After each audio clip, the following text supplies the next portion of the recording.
Today we're going to be talking about new details on the year-round Universal horror experience coming to Las Vegas. And by we, I mean me and all of you watching and listening. Hi everyone, I am Ryno and welcome to the Universal edition of the Diz Unlimited podcast. This and everything that we do here is brought to you by Dreams Unlimited Travel. They are experts at helping you plan the perfect Universal vacation. And when you book with them, it costs you nothing extra on your trip and you help support the channel and all of the content that we produce here. So check them out, dreamsunlimitedtravel.com, for a free, no obligation quote today. It's also a great time to plan a trip to Universal because if you book travel between now and I believe it's the first couple of days of April 2025, you can get up to $1,000 in a dining credit. And that is quite a value.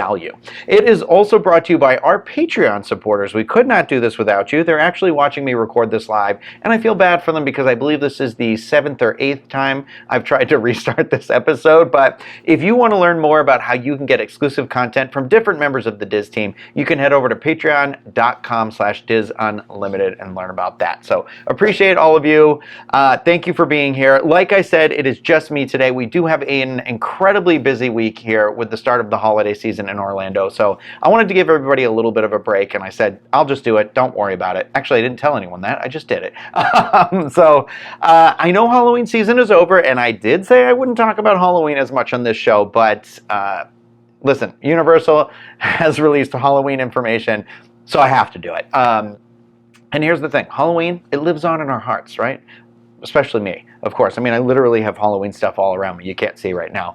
But Universal did give us a pretty big treat this year for Halloween, and we finally have more information on the new year-round horror experience coming to Las Vegas called Universal Horror Unleashed. So Universal Horror Unleashed, first announced in 2023, is part of the company's ambition to introduce new products to new audiences in new markets. It is the anchor tenant in the 20-acre expansion of Area 15, an immersive entertainment district in Las Vegas.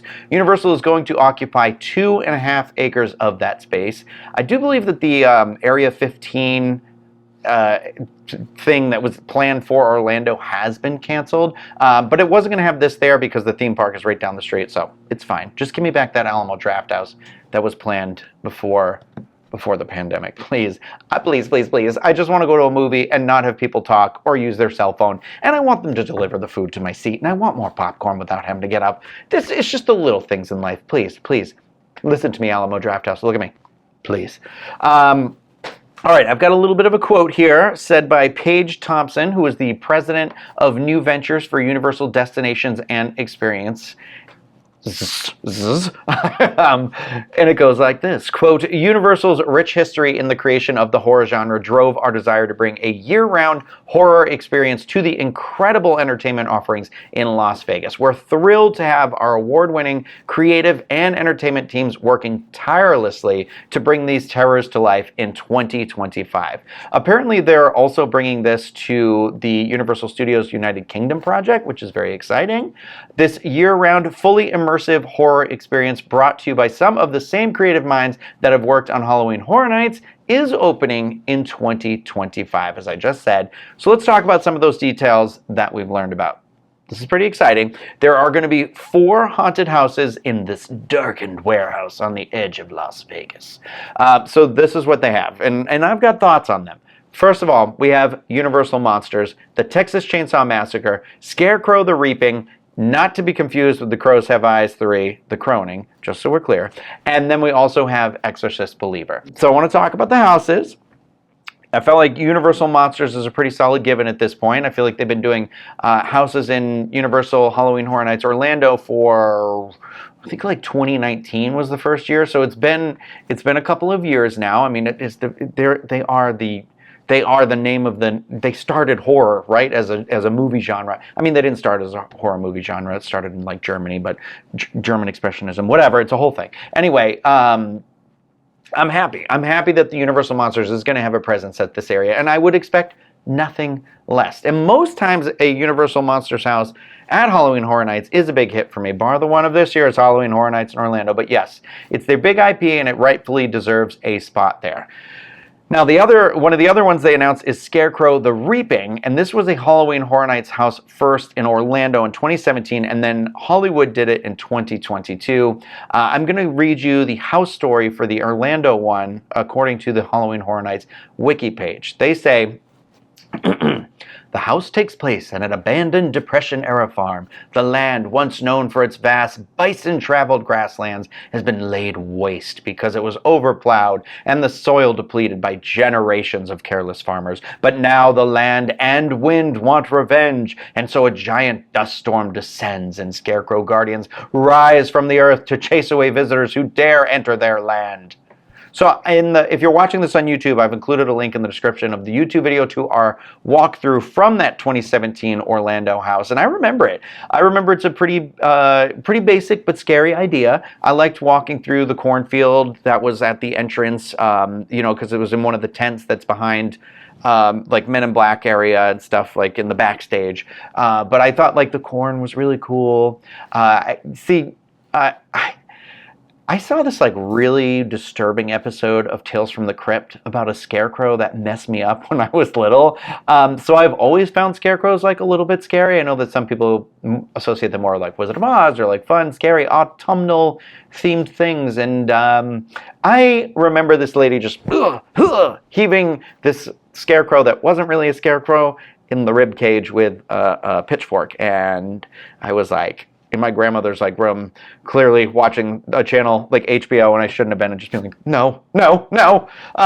So I find scarecrows to be very scary. And they're, I feel like their iconography, like I said, is associated with the fall season. So I'm glad that that's being included. Though I do think the better house of choice to have included here would have been the Pumpkin Lord's debut house, which is the Wicked Growth Realm of the Pumpkin from HHN 30 in 2021. This house was a hit. I'm just saying, they brought Pumpkin Lord back. He was the icon the following year. Maybe he'll show up, maybe he won't. I don't know.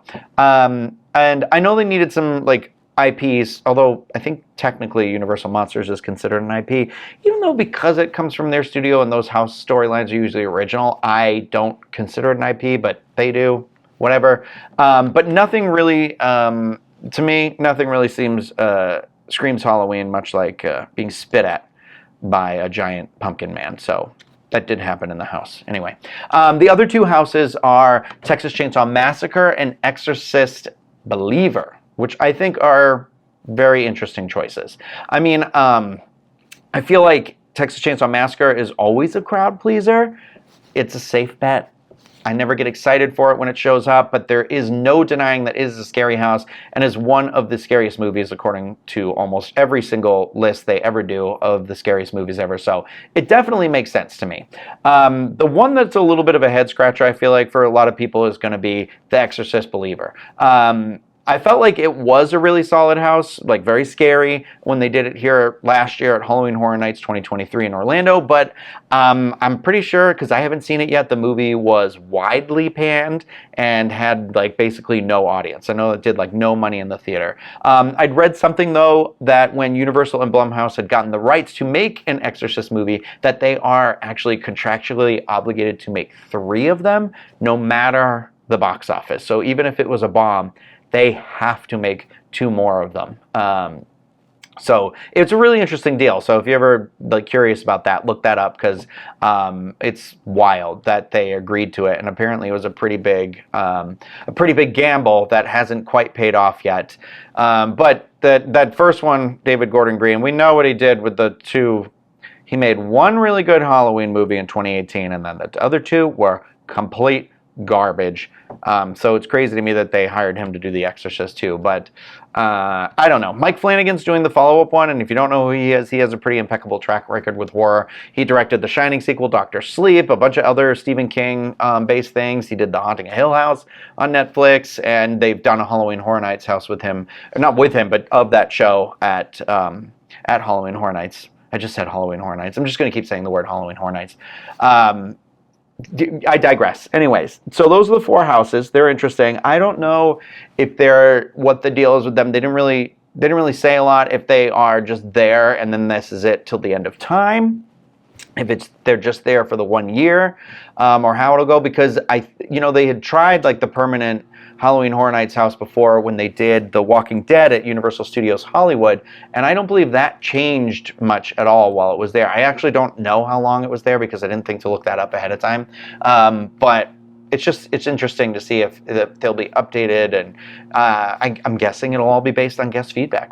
Only time is going to tell that. But those are the 4 houses. There are also going to be 4 themed areas, and their theming hasn't yet been announced, but the description was along lines of this. Surrounding the houses are 4 sinisterly themed and immersive areas featuring unique live entertainment experiences. Within some of these areas, eerie eateries and bars will feature horror-centric food and drink offerings. Plus, Universal promises this to be a continuously updated experience with must-see seasonal events and one-of-a-kind merchandise. Personally, I'm hoping for some Twisted Christmas, like HHN has done with Krampus. They did Krampus before, so let's get a little bit of that in there, if you don't mind.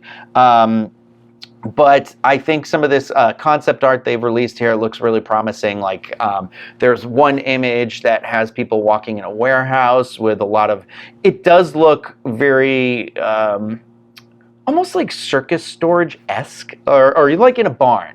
So I'm guessing this is the area that's going to kind of maybe lead into the Scarecrow area. I don't know, but what I'm really happy to see in the concept art is there are a lot of like glowing jack-o'-lanterns, because when they've done that at Universal Studios Universal Studios Florida, sorry, I've really enjoyed that aesthetic quite a bit. I mean, it's Halloween, but I also love like tons of jack-o'-lanterns. There is also this concept art that does show people that is also in that sort of barn, rundown circus storage area that has a bar. But above the bar, if you look real close in the background, you can see none other than Jack the Clown and his lady friend Chance up there, which is pretty cool. I do like incorporating him in there.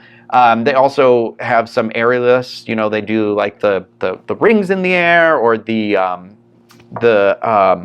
oh my gosh, I can't remember the name of it right now. It's like the curtains, and they wrap them around their arms, and it's incredibly hard to do, and it just looks really cool. So that looks kind of like what this area is going for, like a little bit of like a twisted circus. These are again, our 4 houses were Universal Monsters, Scarecrow the Reaping, the Texas Chainsaw Massacre, The Exorcist Believer. Pretty excited for all of that. They've also got this other concept art that wasn't really clear what it is, but it has 2 people kind of walking in what looks like a really icy area. I'm going to assume this is going to be leading into our Universal Monsters area, and maybe it's like Dracula Castle or something. I don't know, but it does have me pretty excited to be able to see all of this stuff here. It's kind of all we know right now. There hasn't been a lot of details, but there was an announcement video release that had some of those images in it, and I'll have the link to that in the description of this video as well. But again, make sure you watch until the end, because that's when Jack the Clown actually makes an appearance outside of that concept art, which is pretty cool. He's basically the figurehead of Universal Halloween Horror Nights in Orlando, at least. So I can't wait for the opening date. I'm going to assume it's going to be done at the very least by Halloween season 2025. So I'd put money on end of August 2025. I'm kind of hoping for a little bit before that, but I'm excited because think about it. Look at that concept art. It's going to be the only way to experience an environmentally controlled Halloween Horror Nights. So get out of here, rainstorms. We've had enough of you. This year's event in Orlando was plagued by terrible weather and hurricanes, and just rained almost every single night. It was just insane. There's nothing worse to me than doing all of that stuff in wet sneakers. I know Hollywood, they're not really plagued by that same sort of weather situation, but they're still an outdoor experience. So it'll be really cool to see what that does. I mean, all the houses have been in tents and in sound stages and stuff like that. So that aspect of it is whatever. But the other stuff, just like being inside, it'll be really cool. Really cool to see it. Because I feel like this is going to be, hopefully, my perception, like the purest, like we're taking all of these best of elements that people love so much from this event that's been going on for over 30 years now, and we're going to translate that into this like, take all of the best of the best of the best, and this is like this highlight reel. So I'm really looking forward to it. I myself have never been to Las Vegas, so I think this is also an excuse to finally get out there. I've heard good things. I heard it's sticking around. But what do all of you think out there? Are you excited? Are you indifferent? What are your thoughts on those houses? Let me know in the comments below if you're watching this on YouTube. And if you are watching and you want to click that thumbs up, subscribe to the channel, click the bell, you get notified whenever we come out with any sort of content. I'm sure that we're going to have some more holiday content coming out in the near future here. Don't worry, we did book a Grinchmas breakfast. So that will be on the channel and in the podcast and everything like that. So be sure to stay tuned for that. If you're listening to this podcast and you have the time, please feel free to rate and review that wherever you can. And don't forget about Dreams Unlimited Travel when planning that next Universal vacation. Remember, Epic Universe opens May 22nd, 2025, but that doesn't mean you can't come down for the holidays or Mardi Gras before those big crowds hit. But all right, everyone, I think that is going to do it for me. Thank you for listening to me ramble on here. I am very excited about the future offerings of Universal Creative and all that stuff, so I hope you are too. Let's talk about it if you are. Have a great week, and I want you to remember, be excellent to each other. Bye, everyone.